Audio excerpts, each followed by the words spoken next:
let me ask you a question, and be honest. Have you ever wondered why many people, even educated people, seem to struggle financially? Do you ever wonder why some people just seem to have the money game figured out? What do the rich understand that the rest of us are missing? Well, stay right there and we'll discuss these concepts and more in one of the best-selling finance books of all time. I'm talking about Rich Dad, Poor Dad by Robert Kiyosaki. Let's jump right into the lessons from this book. The first lesson is this: the rich don't work for money. You see, Robert's poor dad followed the script our society gives us. He was highly educated. He had a PhD. He had a great job. He was a teacher. He worked for money. Robert's rich dad, on the other hand, lived by a totally different philosophy. He had an 8th grade education. He had multiple businesses. He had real estate investments. And money worked for him. You see, Robert's rich dad was his friend Mike's father. And Rich Dad spent time with Mike and Robert, instructing them on the ways of money. Early on in Robert's life, his rich dad taught him that the masses think with emotions like fear and greed, fear of losing money, fear of not being able to pay the bills. Emotions cloud logical thought and will rule you if you let them. He taught Robert that a job is merely a short-term solution to a long-term problem. He also taught him that working for money will never give you the life you want.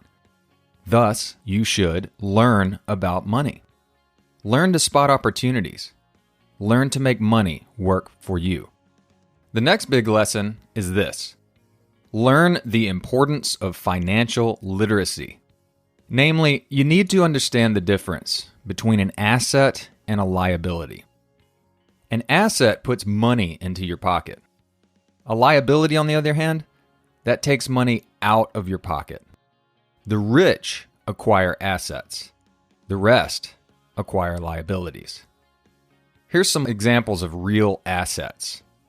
We're talking about business systems that do not require the owner's presence.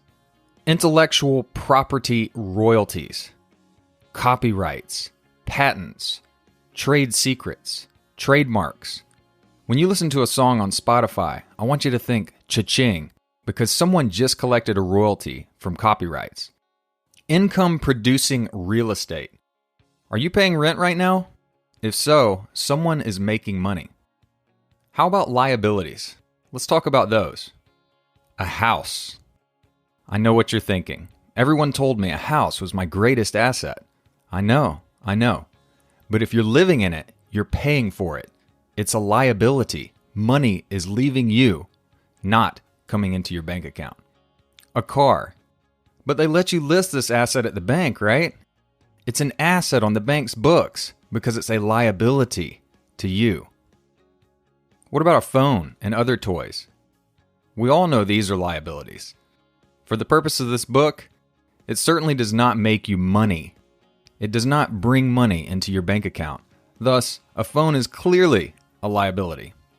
The middle class seems to confuse liabilities with assets, and that can be a big impediment to success.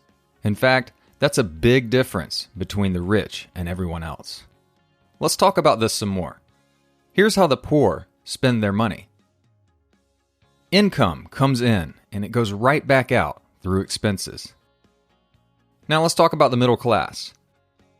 Income comes in. They pay their expenses, sure, but they spend the bulk of their money on liabilities, houses, cars, boats, toys. Now, here's how the rich are different. When the rich receive money, they pay off their expenses, sure, just like everybody else, but then they buy more assets, which create more income. Robert Kiyosaki's definition of wealth is a very, very good one, and it goes something like this. Wealth is the number of days a person could survive if he or she stopped working today.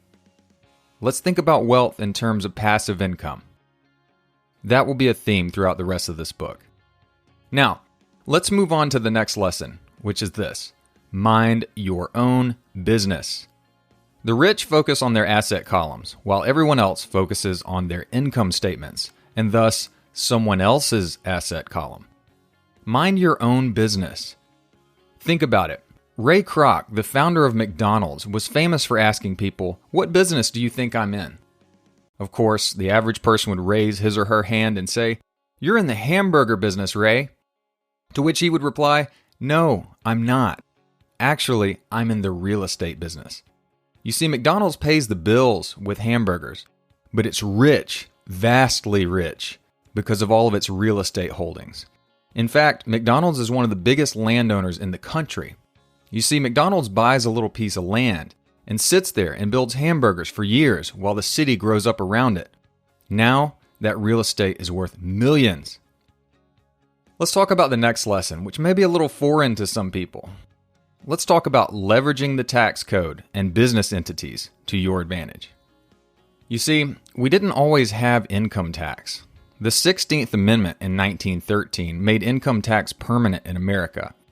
Thus, this is relatively recent. Since then, the middle class has lost buying power year after year, and it's not getting better anytime soon. The problem is that the tax code is complicated, and tax is not sexy, let's face it.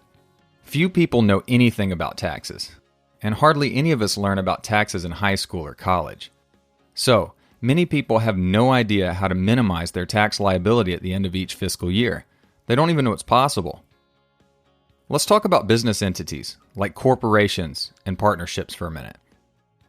In addition to limiting liability and shielding you from lawsuits, business entities are taxed differently than individuals are taxed. The tax code allows business owners to deduct expenses before paying taxes. Individual employees, however, they don't get many deductions.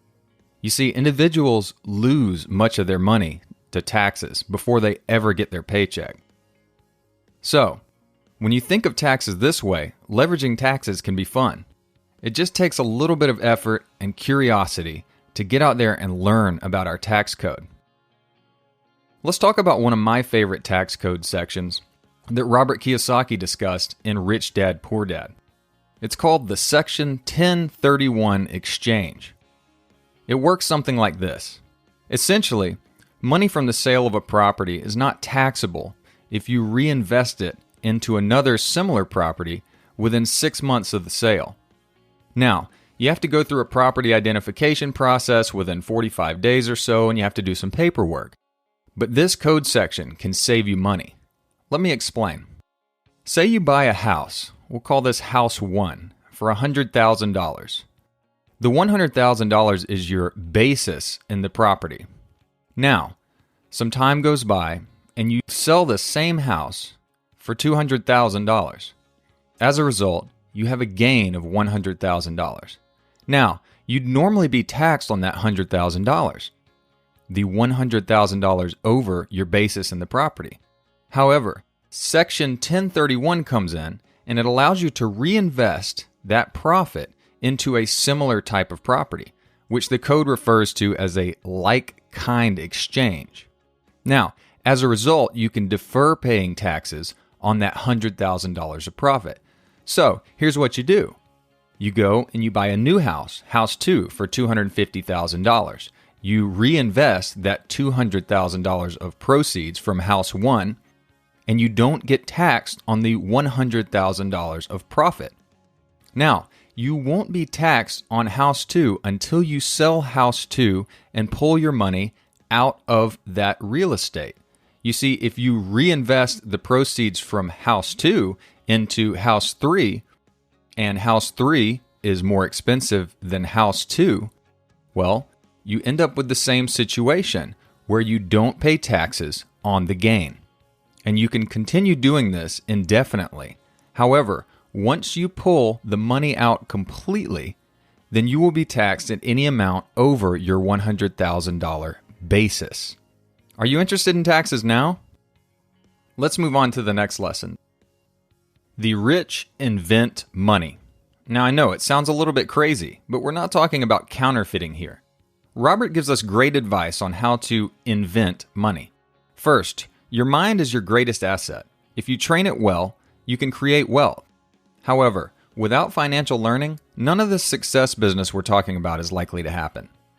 Next, Robert makes the point that money can be leveraged and multiplied if you're aware of creative financial solutions. As a result, small amounts of money can be transformed into large amounts of money. Moreover, investments don't always require your capital. Again, it's all about spotting opportunity and knowing how to apply a creative financial solution. For example, Robert explains how he purchased a $75,000 house in bankruptcy. Now, he went and borrowed $2,000 from his friend and promised to pay his friend back $2,200. He bought the house for $20,000. While the house was closing, he ran some advertisements that he would sell the house for $60,000. So, when he received title to the home and the housing process was closed, he turned right around and transferred title to another person, a buyer, for a profit. Essentially, what he was able to do was use his friend's money that he borrowed for the down payment. He turned right around and made a profit without ever risking any of his money. This is a creative solution to the "I have no money to invest" problem. It does not necessarily take money to make money. The next lesson is work for knowledge, not for money. Robert tells us that he took a job with Xerox because at that time Xerox had an unparalleled sales education program, and Robert felt like his weaknesses were his social skills and his fear of rejection. He worked at Xerox for several years. He became a top salesman, and then he moved on when he had his weakness turned into his strength. Now, let's talk about Poor Dad's philosophy versus Rich Dad's philosophy. Poor Dad emphasized that job security is key. Specialize so that you can make more money and have more security. Get a good job. Rich Dad, on the other hand, emphasized that learning is key. Don't specialize. If you're not in a union, specialization is extremely risky because you're trapped. You're dependent upon that single specialized skill to earn money. You need to learn a little bit of everything so that you can see the big picture and seize opportunities. Finally, create business systems. A business system requires knowledge in many areas, not specialization. Learn to create business systems, and you can create wealth and escape the rat race. Let's move on to the next lesson. Overcoming obstacles. We must all learn to overcome obstacles and deal with disappointment in a constructive manner. Robert Kiyosaki gives us 5 reasons why people don't build their asset columns. The first reason is fear. The fear of loss paralyzes people. Everyone loses. However, learning how to deal with loss appropriately and constructively will help you win in the long run. The primary difference between a rich person and a poor person is how they manage fear. The next reason people don't build their asset columns is cynicism. Robert says, cynics criticize, winners analyze. Don't let fear and naysayers steer you away from opportunity. You may not lose money if you play it safe, but you certainly won't make any money either. Next, laziness. People disguise laziness with busyness all the time. They're so busy doing things that don't matter. People take the easy way out, saying, "I can't afford it." This shuts down your brain. However, if you say, "How can I afford it?" this activates your brain and forces you to find solutions to the problem. Next, let's talk about bad habits. Habits determine destiny. The rich develop successful habits. The poor develop bad habits. Arrogance. What you don't know will hurt you. A person who thinks they know everything is in a very dangerous position. In fact, many people use arrogance to hide ignorance. As a result, they don't learn and they suffer. Ignorance is fine. We are all ignorant in some area. The important thing is that you recognize it and strive to remedy it. Everyone has something to learn every day. Finally, let's move on to the fun part. How do we use everything we've learned so far? Using the lessons from Rich Dad, Poor Dad. Robert states, "There is gold everywhere. Most people are not trained to see it." He gives us 10 tips for beginning our journey to wealth. First, find your why. Find deep-seated emotional reasons to drive you forward. Find a reason or reasons to keep trying, to keep striving. Next, every choice you make matters. How you spend your money determines your future. Invest time and money in your education. Your mind is your most valuable asset. It looks like you're already learning this lesson. Also, don't spend your money on liabilities like the masses do. Buy assets instead. Number 3, choose your friends carefully. You are the average of the people you spend your time with. Let's increase our average by spending time with people who inspire us and help us to become better, kinder, and more educated people. 4, master a success formula. You are what you study. Learn about wealth and how to acquire it.